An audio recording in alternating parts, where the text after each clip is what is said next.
Hello friends, welcome to Infinity Academy. कसे आहात सगळे? मजेत ना? अभ्यास करताय ना? केलाच पाहिजे. तर आतापर्यंत आपण 2 चॅप्टर पूर्ण केलेत. आज आपण सुरू करतोय इयत्ता 8वी chapter number 3 force and pressure. मग आता फोर्स म्हणजे काय? तुम्हाला स्टार्टिंगलाच क्वेश्चन दिलाय, what is force? So force is nothing but push or pull. म्हणजे एखाद्या ऑब्जेक्टला आपण जेव्हा धक्का देतो किंवा ओढतो तेव्हा आपण फोर्स अप्लाय करत असतो. फॉर एक्झाम्पल, जेव्हा तुम्ही दरवाजा उघडतात तर तेव्हा आपण पुश करतो किंवा त्याला पुल करतो, म्हणजेच आपण फोर्स अप्लाय करतो. किंवा एखादा ऑब्जेक्ट आपण लिफ्ट करतोय, उचलतोय, तेव्हा सुद्धा आपण फोर्स अप्लाय करतो. एखादा ऑब्जेक्ट आपण थ्रो करतोय म्हणजेच फेकतोय तेव्हा सुद्धा आपण फोर्स अप्लाय करतो. So in simple words, force is nothing but a physical quantity which is push or pull. Okay. मग आता एक तुम्हाला लॉ दिलाय बघा, Newton's first law of motion. A stationary object on which no force is acting remains stationary.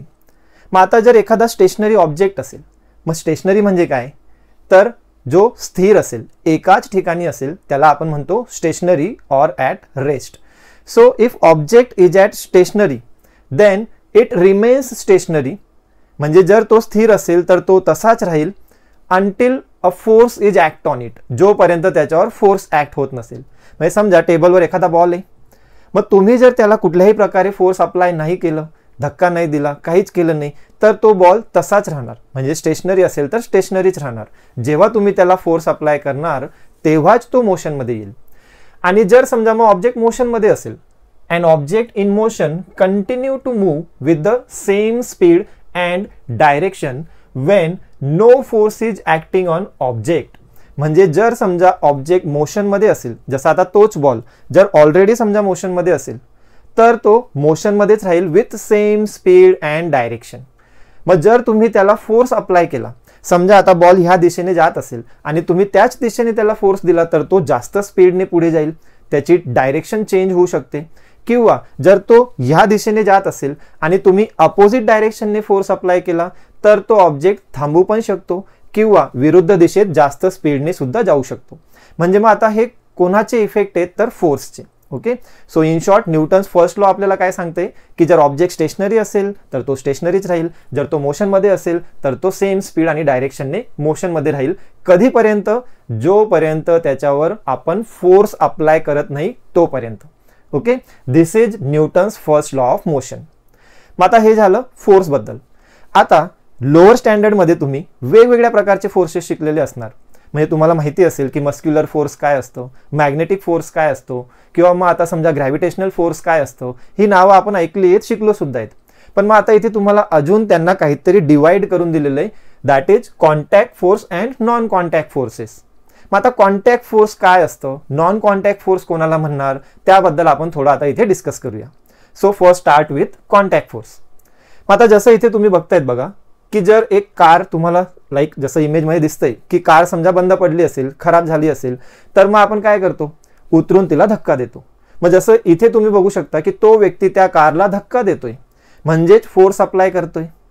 मग आता इथे धक्का देत असताना त्या व्यक्तीचे हात आणि ती कार यांच्यामध्ये डायरेक्ट कॉन्टॅक्ट आहे, म्हणून तो फोर्स अप्लाय होतोय आणि मग ती कार समजा पुढे ढकलली जाते.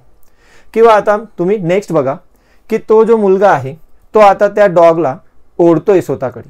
पण आता इथे बघा की त्या मुलाचा हात आणि तो डॉग यांच्यामध्ये आता डायरेक्ट कॉन्टॅक्ट जरी नसला पण त्यांच्यामध्ये एक इंटरमिडिएट म्हणजेच तुम्ही बघू शकतात की दोरी आहे की ज्याच्याने त्या मुलाचे हात आणि तो डॉग जो आहे तर त्यांच्यात कुठे ना कुठे एक कॉन्टॅक्ट आहे. म्हणजे मग त्या फोर्समुळे तो जो डॉग आहे त्याला तो मुलगा ओढू शकतोय, पुल करू शकतोय. म्हणजेच इथे सुद्धा काय तर फोर्स अप्लाय होतोय. नंतर नेक्स्ट तुम्ही बघा की आता एक मुलगा फुटबॉल खेळतोय. मग आता फुटबॉल खेळताना त्या फुटबॉलला तो जेव्हा त्याच्या पायाने किक करतोय तर तेव्हा किक करताना पाय आणि फुटबॉल यांच्यामध्ये सुद्धा डायरेक्ट कॉन्टॅक्ट आहे. म्हणजे मग आता हे सगळे जे एक्झाम्पल्स आहेत तर हे तुमचे कॉन्टॅक्ट फोर्सचे एक्झाम्पल्स आहेत. मग आता ते कॉन्टॅक्ट फोर्समध्ये हात आणि ती कार यांच्यात जसा डायरेक्ट कॉन्टॅक्ट आहे, लेग्स आणि फुटबॉल यांच्यामध्ये देखील डायरेक्ट कॉन्टॅक्ट आहे. पण मग डॉग आणि त्या मुलाचे हँड्स यांच्यात डायरेक्टली जरी कॉन्टॅक्ट नसेल तर इन बिटवीन काहीतरी आहे की ज्याच्यामुळे कॉन्टॅक्ट होतोय. म्हणजे मग आता कॉन्टॅक्ट फोर्सला आपण कसं डिफाईन करणार, तर इथे तुम्ही त्याला डिफाईन करू शकतात. A force is seen to act through a direct contact of the objects or via one more object. म्हणजे मग त्या दोन ऑब्जेक्ट्समध्ये डायरेक्ट कॉन्टॅक्ट असू शकतो किंवा मग एकापेक्षा जास्त त्यांच्यामध्ये अजून ऑब्जेक्ट असतील आणि मग कॉन्टॅक्ट असू शकतो. Such a force is called contact force. म्हणजे मग आता हे सगळे एक्झाम्पल्स आपण बघितले कॉन्टॅक्ट फोर्सचे. मग आता second thing, non contact force. मग नावावरूनच क्लिअर होतंय की नॉन कॉन्टॅक्ट म्हणजे काय, की यांच्यात अगदी डायरेक्ट तसा कॉन्टॅक्ट नसेल, जसं आपण आधी बघितलं. मग आता हे सुद्धा आपण एक्झाम्पल्सवरून समजून घेऊया. लाईक मॅग्नेट आणि आयर्न नेल्स. मग आता तुम्ही एका ठिकाणी मॅग्नेट घ्या आणि त्याच्या जवळच तुम्ही आयर्न नेल्स म्हणजे खिळे घेतले समजा. मग आता त्यांच्यात तर काही डायरेक्ट कॉन्टॅक्ट नसतो, जसं ते हँड आणि कारमध्ये कॉन्टॅक्ट होता तसा आता इथे कॉन्टॅक्ट तर नाही आहे, त्यांच्यामध्ये गॅप आहे. पण तरी ते मॅग्नेट त्या आयर्न नेल्सला अट्रॅक्ट करते. म्हणजे काय, की डायरेक्टली कॉन्टॅक्ट नसून सुद्धा तिथे एक फोर्स आहे, म्हणजे तो नॉन कॉन्टॅक्ट फोर्स आहे. किंवा मग आता तुम्हाला सेकंड एक्झाम्पल दिलंय की लाईक हेअर कोम जो असेल म्हणजे कंगवा जे म्हणतो आपण, त्याला जर तुम्ही आपल्या हेअरवर रफ केलं, फ्रिक्शन केलं, तर त्यामुळे त्या कंगव्यावर एक प्रकारचा चार्ज क्रिएट होतो. मग त्याला जेव्हा तुम्ही कागदाच्या तुकड्यांजवळ, पीसेस ऑफ पेपर जवळ नेतात, तर मग तिथे अपोजिट चार्ज क्रिएट होतो. मग आता ते जे अपोजिटली चार्ज आहेत, मग आता त्यात कॉन्टॅक्ट जरी नसला तरी ते एकमेकांना अट्रॅक्ट करतात. जसं आता मॅग्नेटमध्ये सुद्धा तुम्ही बघा की अपोजिट पोल्स, नॉर्थ पोल आणि साऊथ पोल हे एकमेकांना अट्रॅक्ट करतात. तसं आता इथे पॉझिटिव्ह चार्ज, निगेटिव्ह चार्ज हे दोन्ही एकमेकांना अट्रॅक्ट करतात. पण आता इथे डायरेक्ट कॉन्टॅक्ट आहे का, तर नाही. तो कोंब आणि ते कागदाचे तुकडे यांच्यामध्ये गॅप आहे, तरी सुद्धा तिथे फोर्स आहे. So it is non contact force. Similarly आता एखादं कोकोनट ट्री, नारळाचं झाड असेल, मग त्यावरून नारळ पडताना तर तुम्ही कधीतरी बघितलेलंच असणार आहे. किंवा आता न्यूटनची स्टोरी भरपूरदा ऐकली आपण की ॲपल खाली पडतं, मग कशामुळे, तर अर्थच्या ग्रॅव्हिटेशनल फोर्समुळे. मग आता इथे अर्थचा सरफेस आणि ते कोकोनट, नारळ यांच्यामध्ये कुठल्याही प्रकारचा डायरेक्ट कॉन्टॅक्ट नसतो. मग तरी सुद्धा तिथे फोर्स तर आहेच ना, ग्रॅव्हिटेशनल फोर्स माहिती आहे आपल्याला. म्हणजे मग तो सुद्धा काय आहे, तर एक प्रकारचा नॉन कॉन्टॅक्ट फोर्स.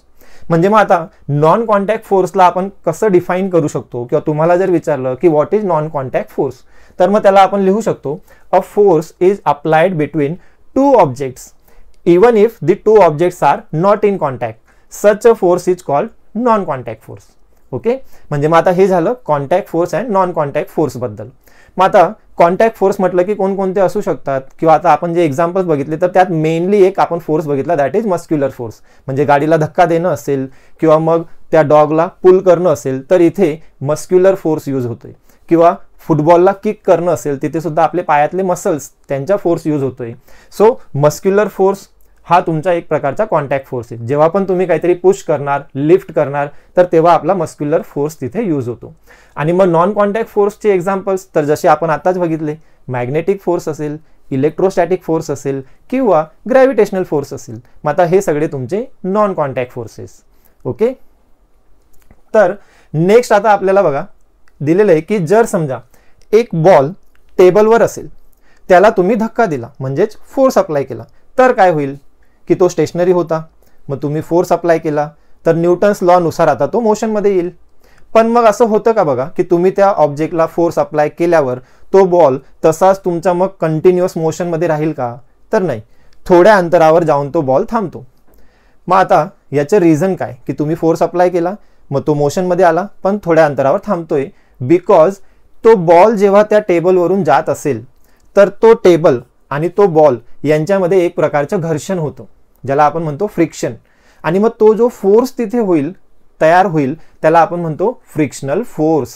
म्हणजे मग तो ऑब्जेक्ट आणि तो सरफेस यांच्यामध्ये असलेला force, that is frictional force. आता नेक्स्ट एक्झाम्पल बघा की जेव्हा तुम्ही समजा कार चालवत असाल किंवा सायकल तुम्ही चालवत असाल, आपण ब्रेक जेव्हा अप्लाय करतो तर तुमची सायकल त्याच ठिकाणी थांबत नाही, तर ती तुम्ही ब्रेक अप्लाय केल्यावर थोड्या अंतरावर गेल्यावर थांबते. मग ते कमी अंतर असू शकतो, पण तरी थोडं अंतर ती सायकल पुढे सरकते. मग याचे रिझन काय, की जेव्हा आपण ब्रेक अप्लाय करतो तर तुमचे टायर्स आणि ब्रेक यांच्यामध्ये फ्रिक्शन होतं. मग त्या फ्रिक्शनमुळे जी मोशनची स्पीड आहे ती कमी होते, रिड्यूस होते आणि मग सायकल थांबते. किंवा कार जरी असेल, अचानक इंजिन बंद पडलं तर ती कार त्या जागच्या जागी नाही थांबणार, तर थोडं पुढे जाईल, कारण मग तेव्हा ते कारचे टायर्स आणि जमीन यांच्यामध्ये फ्रिक्शनल फोर्स असेल. मग आता तो फ्रिक्शनल फोर्स नेहमी अपोजिट डायरेक्शनमध्ये असतो मोशनच्या, म्हणून मग त्या कारचा स्पीड हळूहळू कमी होईल आणि ती कार थांबेल. म्हणजे मग आता हे फ्रिक्शनल फोर्स सुद्धा खूप इम्पॉर्टंट आहे. जसं आता आपण जे चालू शकतोय, जे वॉकिंग करतोय, तर वॉक करताना आपले लेग्स आणि सरफेस यांच्यामध्ये एक प्रकारचा फोर्स आहे, फ्रिक्शनल फोर्स. म्हणूनच आपण व्यवस्थित वॉक करू शकतो, उभे राहू शकतो. म्हणजे तुम्ही बघा, जर तुम्हाला सांगितलं की रस्त्यावर ऑइल असेल आणि तिथे तुम्ही रनिंग करा, तर मात्र आपल्याला व्यवस्थित रनिंग करता येणं शक्य नाही. का? कारण नॉर्मल जो सरफेस आहे आणि आपले पाय आहेत, तर फ्रिक्शनमुळे आपण रनिंग करतो, व्यवस्थित उभे राहू शकतो. पण ऑइल जर सांडलेलं असेल तर तेव्हा फ्रिक्शन कमी होतं. मग जेवढं फ्रिक्शन कमी असेल तेवढं आपल्याला चालायला त्रास होऊ शकतो किंवा इव्हन आपण स्लिप होऊ शकतो. लाईक चिखल वगैरे असेल, की पावसाळ्याचे दिवस असतात तेव्हा तुम्ही बघा रस्त्याने जाताना तुम्हाला बऱ्याचदा चिखलवर तुमचा पाय पडल्यावर पाय सरकतो, किंवा इव्हन सायकलने जात असताना सुद्धा आपली सायकल तिथे पडू शकते. मग त्याचं रिझन काय आहे की रस्त्यावर चिखल आहे, म्हणजे तुमचे जी सायकल असेल किंवा पाय असतील तर त्या चिखलमुळे फ्रिक्शनल फोर्स कमी होतो, आणि मग फ्रिक्शनल फोर्स कमी झाला की आपण प्रॉपर वॉक सुद्धा करू शकणार नाही. Okay, so frictional force important आहे, आणि ते सुद्धा एक प्रकारचं कॉन्टॅक्ट फोर्स आहे, कारण दोन ऑब्जेक्ट्समध्ये डायरेक्टली कॉन्टॅक्ट आहे. ओके, आता तुम्हाला हे समजण्यासाठी अजून काही ॲक्टिव्हिटीज दिलेल्या आहेत बघा, की फॉर एक्झाम्पल तुम्ही एक समजा टब घेतला, त्यात तुम्ही पाणी घेतलं, मग 2 रिकाम्या बॉटल्स घ्या आणि त्या बॉटल्सवर तुम्ही 2 मॅग्नेट्सला स्टिकिंग टेप म्हणजे चिकटपट्टी जी म्हणतो आपण त्याच्याने स्टिक करा. मग आता इमेजमध्ये दाखवल्याप्रमाणे तुम्हाला त्या एका बॉटलवर जे मॅग्नेट आहे त्या मॅग्नेटचं नॉर्थ पोल आणि दुसऱ्या बॉटलवर जे मॅग्नेट असेल त्याचं साऊथ पोल, जर समजा ते एकमेकांच्या जवळ असेल तर काय होईल? मग आपण आधीच शिकलोय की नॉर्थ आणि साऊथ अपोजिट पोल्स आहेत, म्हणजे ते बॉटल्स आता एकमेकांकडे मूव्ह करतील, त्यांच्यामध्ये अट्रॅक्शन असेल. पण जर समजा तिथेच नॉर्थ पोल आणि दुसऱ्या बॉटलचं सुद्धा नॉर्थ पोल जर जवळ असेल, मग तेव्हा काय होतं तर ते बॉटल्स आता जवळ न येता एकमेकांपासून लांब जातील. म्हणजे आता इथे 2 गोष्टी बघा, एक तर तुमचं मॅग्नेटिक फोर्स की अपोजिट पोल्स असले तर अट्रॅक्ट होईल, सेम पोल्स असतील तर रिपेल होणार, लांब जातील. पण हाच एक्सपेरिमेंट जर तुम्ही टेबलवर करायचं म्हटलं, पाण्यात त्या बॉटल्स न ठेवता तुम्ही टेबलवर ठेवल्या, मग तेव्हा जर तुम्ही ऑब्झर्व केलं तर हा एक्सपेरिमेंट तुमचा प्रॉपरली सक्सेस होईलच असं नाही. कारण तेव्हा ते टेबल आणि ह्या बॉटल्स यांच्यामध्ये जर फ्रिक्शन जास्त असेल तर त्या बॉटल्स एकमेकांकडे अट्रॅक्ट होतीलच, ते नसेल किंवा मग एकमेकांपासून लांब जातीलच, ते पण तुम्ही ऑब्झर्व करू शकणार नसाल, कारण फ्रिक्शनल फोर्स तिथे ऍक्ट करेल. मग हे पाण्यात का दिसतंय? कारण वॉटर आणि बॉटलमध्ये फ्रिक्शनल फोर्स खूपच कमी आहे, 0 आहे असं म्हणत नाही आपण, पण कमी आहे, म्हणून ते बॉटल्स इझिली अट्रॅक्ट होतील, इझिली रिपेल होताना आपल्याला दिसतील. तो आता जसं आपण कॉन्टॅक्ट फोर्स आणि नॉन कॉन्टॅक्ट फोर्स शिकलो, तसं नेक्स्ट तुम्हाला दिलंय balance force and unbalance force. मग आता ते आपण एका एक्झाम्पल वरून समजून घेऊया, ऍक्टिव्हिटीवरून, की जर तुम्ही समजा एखाद्या टेबलवर एक बॉक्स ठेवलाय आणि त्याला दोन्ही साईडने दोरी बांधून तिथे समजा वेइंग स्केल घेतलंय, म्हणजेच वजन काटा जसं म्हणतो आपण, आणि त्या दोन्ही पॅन्समध्ये जर तुम्ही सेम वजन म्हणजेच 1-1 किलोग्रॅम समजा ठेवलं असेल, तर त्यामुळे काय होईल की पहिले तर ती जी थ्रेड त्यांना कनेक्टेड आहे त्या फोर्समध्ये, त्या थ्रेडमध्ये टेन्शन क्रिएट होणार, म्हणजेच फोर्स तिथे असेल. पण मग आता तो फोर्स तुम्ही विचार करा की दोन्ही पॅन्समध्ये सेम जर समजा वेट असेल तर फोर्स सुद्धा कसा असेल? सेम असणार. म्हणजे मग त्या बॉक्सला दोन्ही साईडने सेम फोर्स अप्लाय होईल, तर तो बॉक्स कुठेही शिफ्ट न होता तिथेच राहणार.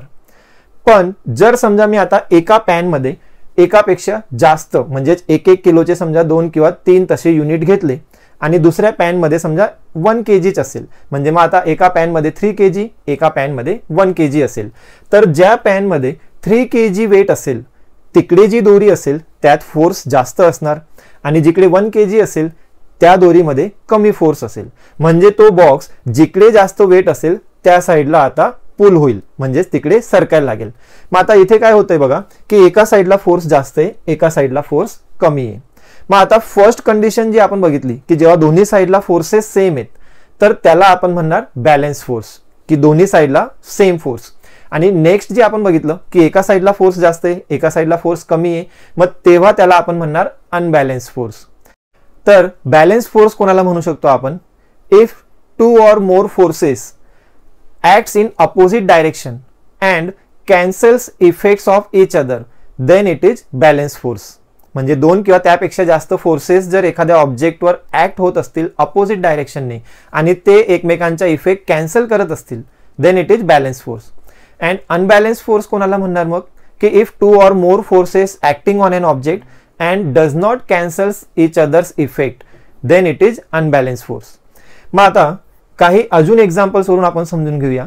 लाईक तुम्ही स्कूलमध्ये टग ऑफ वॉर जे खेळतात म्हणजेच रस्सी खेच म्हणतो बघा आपण, की एका साईडला समजा बॉईजचा ग्रुप असेल, एका साईडला सपोज गर्ल्सचा ग्रुप असेल, तर मग आता समजा इकडे 5 स्टुडंट्स असतील, मग ते जोपर्यंत त्या रोपला त्या दोरीला पुल करतात, फोर्स अप्लाय करतात, तर बऱ्याच वेळपर्यंत ती दोरी मध्येच असते. मग हे कशामुळे, तर इकडचा ग्रुप आणि इकडचा ग्रुप जो काही फोर्स अप्लाय करतोय तो बॅलन्स फोर्स असणार आहे, म्हणून मग ती दोरी तशीच राहते. पण जेव्हा एका साईडला समजा जो ग्रुप असेल तो जास्त फोर्स लावत असेल दुसऱ्या ग्रुपपेक्षा, तेव्हा मात्र ती दोरी एका साईडला सरकायला लागते. म्हणजेच तिथे आता हा अनबॅलन्स फोर्स आहे, की एका साईडला जास्त फोर्स, एका साईडला कमी फोर्स असणार आहे. ओके, मग आता हे झालं बॅलन्स अँड अनबॅलन्स फोर्सेस बद्दल. जर तुम्हाला समजा एखादा ऑब्जेक्ट जमिनीवर जर समजा आता तुम्ही ते पुल करतायत आणि तुमच्याकडून तो ऑब्जेक्ट पुल होत नसेल, म्हणजेच ओढला जात नसेल, मे बी त्याचं वजन जास्त असू शकतं की तुम्ही तेवढा फोर्स लावू शकत नसाल, मग तुम्ही समजा एखाद्या मित्राला बोलवलं, मग तुम्ही दोन्ही मिळून जेव्हा समजा त्याला पुल करणार तेव्हा मात्र समजा तो ऑब्जेक्ट तुमच्याकडनं ओढला जातोय. म्हणजे काय की तुम्ही जेव्हा फोर्स लावला तर तो फोर्स तेवढा सफिशियंट न होता की तो ऑब्जेक्टला पुल करेल.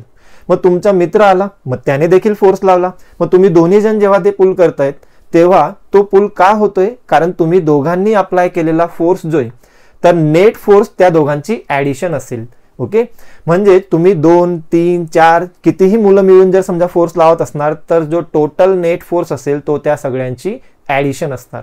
म्हणजे आता हे जे एक्झाम्पल्स आपण बघितले तर त्यावरून मग तुम्ही काय काय सांगू शकतात बघा.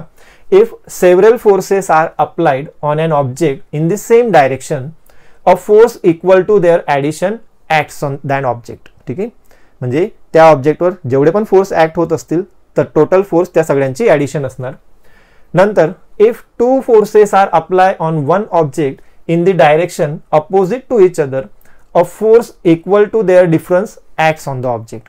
म्हणजे जर समजा तुम्ही एका साईडने for example 500 newton force apply करतायत, दुसऱ्या साईडने समजा तुम्ही आता 200 न्यूटन फोर्स अप्लाय केलाय, मग आता हे दोन्ही फोर्स अपोजिट डायरेक्शन मध्ये आहेत, मग नेट फोर्स किती असेल, तर मग 500 आणि हे 200. तर आता इथे मात्र ऍडिशन नाही करायची आपल्याला, तर ह्या 200 फोर्सला इकडचा जो 200 असेल तो बॅलन्स करेल आणि मग एक्स्ट्राचा जो 300 असेल तो तुमचा नेट फोर्स असणार. म्हणजेच त्या दोघांची सबट्रॅक्शन 500 मायनस 200. ओके, आणि नेक्स्ट तुम्हाला दिला आता की force is a vector quantity. Okay, it has magnitude and direction. मग आता 7वीला आपण शिकलोय बघा की 2 प्रकारच्या फिजिकल क्वांटिटीज असतात, एक असतं स्केलर आणि सेकंड वेक्टर. मग आता ज्या क्वांटिटीज डायरेक्शनवर डिपेंड असतील त्यांना आपण म्हणतो वेक्टर क्वांटिटी. मग आता force is a vector quantity कारण ती डायरेक्शनवर डिपेंड आहे. म्हणजे जसं समजा एखाद्या ऑब्जेक्टला जर तुम्ही ह्या साईडने फोर्स अप्लाय करतायत तर तो त्या फोर्समुळे सरळ समजा त्याच डायरेक्शनमध्ये मूव्ह करेल. जर तुम्ही अपोजिट डायरेक्शनने फोर्स अप्लाय केला तर मग तो आता अपोजिट डायरेक्शनमध्ये मूव्ह करेल. म्हणजे ते डिपेंड करतं की तुम्ही कोणत्या डायरेक्शनने फोर्स अप्लाय करतायत, म्हणून आपण म्हणतोय की force is a vector quantity. मग आता नेक्स्ट टॉपिक आहे आपला इफेक्ट्स ऑफ फोर्स, की एखाद्या ऑब्जेक्टवर फोर्स अप्लाय केल्याने काय काय इफेक्ट होऊ शकतो. When force is applied on stationary object it moves, its speed and direction change. म्हणजे एखाद्या स्टेशनरी ऑब्जेक्टला फोर्स अप्लाय केला की तो मूव्ह होणार, म्हणजेच मोशनमध्ये येईल. हा फर्स्ट इफेक्ट. नंतर second, it's speed and direction changes. For example जसं आता तुम्ही क्रिकेट वगैरे बघत असणार तर जेव्हा बॉलर बॉल टाकतो तर तेव्हा बॉलची जी डायरेक्शन आहे ती कुठे असते, तर बॅट्समॅनकडे किंवा त्या किपरकडे. पण जेव्हा बॅट्समॅन त्या बॉलला हिट करतो म्हणजे मग काय होतंय की फोर्स अप्लाय केला म्हणजे तो बॉल जो किपरकडे जात होता बॅट्समॅनने हिट्स केल्यामुळे, फोर्स अप्लाय केल्यामुळे त्याची डायरेक्शन चेंज होते आणि स्पीड देखील चेंज होतो. ज्या स्पीडने बॉलरने तो बॉल टाकलाय तर आता त्याचा स्पीड पण चेंज झाला, डायरेक्शन पण चेंज झाली. म्हणजे हे सगळं कशामुळे झालंय, फोर्समुळे. किंवा मग तसंच तुम्ही फुटबॉल वगैरे बघा की जर फुटबॉल समोरून येत असेल आणि प्लेयरने त्याला किक केलं तेव्हा त्या फुटबॉलचा स्पीड आणि त्याची डायरेक्शन दोन्ही चेंज होतात because of force. Then a force is required to stop an object in motion, की जर एखादा ऑब्जेक्ट मोशनमध्ये असेल मग त्याला थांबवण्यासाठी, स्टॉप करण्यासाठी सुद्धा आपल्याला फोर्स अप्लाय करावा लागतो. म्हणजे रेस्टला असेल तर फोर्स अप्लाय केल्यामुळे मोशनमध्ये येईल, जर मोशनमध्ये असेल तर फोर्स अप्लाय केल्यामुळे तो रेस्टमध्ये येणार. Okay. An object can change its shape due to force. मग एखाद्या ऑब्जेक्टवर तुम्ही फोर्स अप्लाय केल्यामुळे त्याचा शेप देखील चेंज होऊ शकतो. आता यासाठी तुम्हाला एक्झाम्पल दिले की जसं आपण समजा डो म्हणजेच जे आपण घरात कणिक बनवतो चपाती वगैरे बनवताना, तर ते तुम्ही कणिक बनवताना बघा की जेव्हा आपण त्याला प्रेस करतोय, कणिक बनवतोय, तर ते वॉटर वगैरे मिक्स करून हाताने प्रेस करणं म्हणजेच काय की फोर्स अप्लाय करणं. म्हणजे मग ती कणिक तुम्ही बघा, जसा तुम्ही फोर्स अप्लाय करणार, आई स्वयंपाकघरात समजा जेव्हा कणिक बनवत असेल तेव्हा तुम्ही ऑब्झर्व करा की जसा फोर्स अप्लाय करत असेल आई, तर त्या कणिकची जी शेप असणार तो चेंज होत जातो. किंवा मग आता कणिक पूर्ण बनल्यानंतर चपाती बनवताना त्यातनं छोटे छोटे गोळे जेव्हा समजा काढले जातात, तर ते सुद्धा काय की फोर्स अप्लाय करतायत. म्हणजे मग काय होतं की प्रत्येक वेळेस फोर्स अप्लाय करताना तिथे शेप चेंज होतोय. तर मग आता कुंभार वगैरे जेव्हा समजा मातीची भांडी बनवतात तेव्हा तुम्ही बघा की ते चाकवर जी भांडी बनवत असतील तर ते त्यांच्या हाताने त्यांना असं स्लोली फोर्स अप्लाय करतात. मग तो खूप जास्त नसेल पण तरी तिथे फोर्स अप्लाय होतो. आणि पर्टिक्युलर डायरेक्शनमध्ये जेव्हा ते फोर्स अप्लाय करतात तर बरोबर ते माठ असेल किंवा फुलदाणी असेल, ग्लास असेल, एनिथिंग, तर ते मातीची भांडीला बरोबर तसा शेप येतो. Okay. So this is also a effect of force, change in shape. मग आता हे झालं फोर्स आणि त्याच्या इफेक्ट्स बद्दल. आता नेक्स्ट टॉपिक आपल्याला दिलाय इनर्शिया.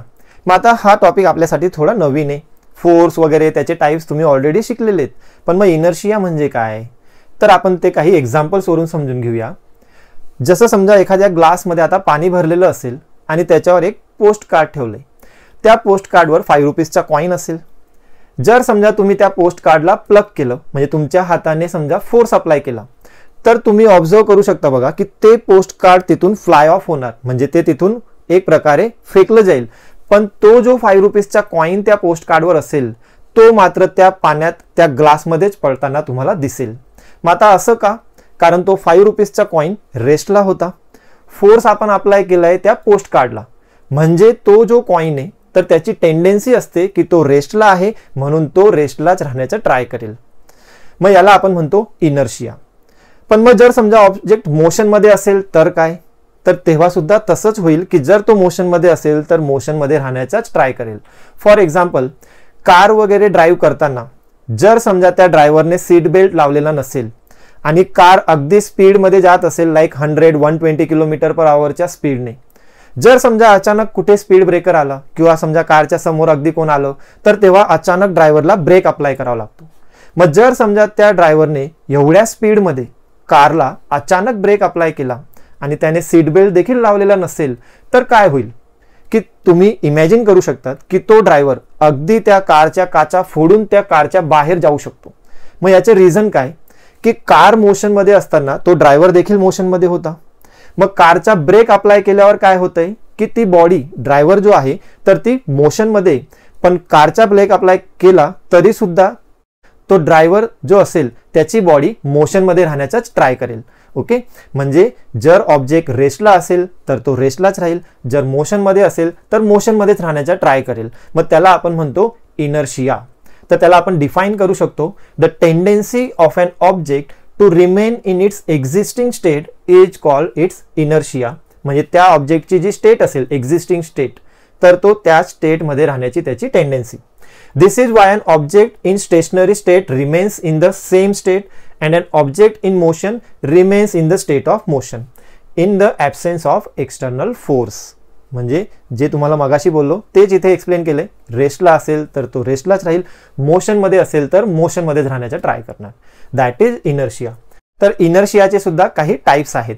लाईक आता आपण जे शिकलो तर ते म्हणजेच inertia of state of rest, then second आपण बघितलं इनर्शिया ऑफ मोशन, आणि थर्ड आता आहे डायरेक्शनल इनर्शिया. म्हणजेच inertia of state of rest जे तुम्हाला बोललो की रेस्टला असेल तर रेस्टला राहणार. इनर्शिया ऑफ मोशन म्हणजे जर ऑब्जेक्ट मोशनमध्ये असेल तर मोशनमध्ये राहणार. मग आता डायरेक्शनल इनर्शिया म्हणजे काय, फॉर एक्झाम्पल एखादा ऑब्जेक्ट मोशनमध्ये जेव्हा असेल तर त्याची जी डायरेक्शन असेल, म्हणजे आता समजा तुम्ही बसमध्ये बसलेले असाल आणि बस समजा स्ट्रेट मोशनमध्ये असेल, तर तुम्ही देखील त्याच डायरेक्शनने मोशनमध्ये असणार. इन केस जर समजा रस्त्यावर खूप शार्प टर्न येत असेल, म्हणजे जर समजा असं टर्न असेल रस्त्यावर, जसं घाटाचे वगैरे रस्ते असतात सहसा, मग त्या ठिकाणी जेव्हा बस टर्न घेईल तर तुम्हाला ते फील होतं की आपली बॉडी थोडी एका साईडला झुकलेली असते, लीन होते. मग कशामुळे? तर बस सोबत आपण सुद्धा त्याच डायरेक्शनमध्ये मूव्ह करतोय. मग जेव्हा बस डायरेक्शन चेंज करते तर आपली बॉडी त्याच डायरेक्शनमध्ये राहण्याचं ट्राय करते. म्हणून बस मूव्ह करताना आपली बॉडी दुसऱ्या साईडला थोडी झुकलेली आपल्याला फील होते. म्हणजेच ते टेंडेन्सी आहे की जी डायरेक्शन आहे मोशनची त्याच डायरेक्शनमध्ये राहण्याची आपली बॉडी ट्राय करेल. That is directional inertia. म्हणजे रेस्टला असेल तर रेस्टला, मोशनमध्ये असेल तर मोशनमध्ये, आणि ज्या डायरेक्शनमध्ये मूव्ह करत असेल तर त्याच डायरेक्शनमध्ये राहण्याची जी टेंडेन्सी आहे that is directional inertia. Okay, तर आज आपण शिकलो force, different types of force, inertia काय असतं, टाइप्स ऑफ इनर्शिया काय असतात. तसं आपण नेक्स्ट लेक्चरमध्ये आता प्रेशरबद्दल शिकूया. जर तुम्हाला व्हिडिओ आवडला असेल तर व्हिडिओला लाईक करा, चॅनलला सबस्क्राईब करा व आपल्या फ्रेंड्ससोबत शेअर करायला विसरू नका. थँक्यू.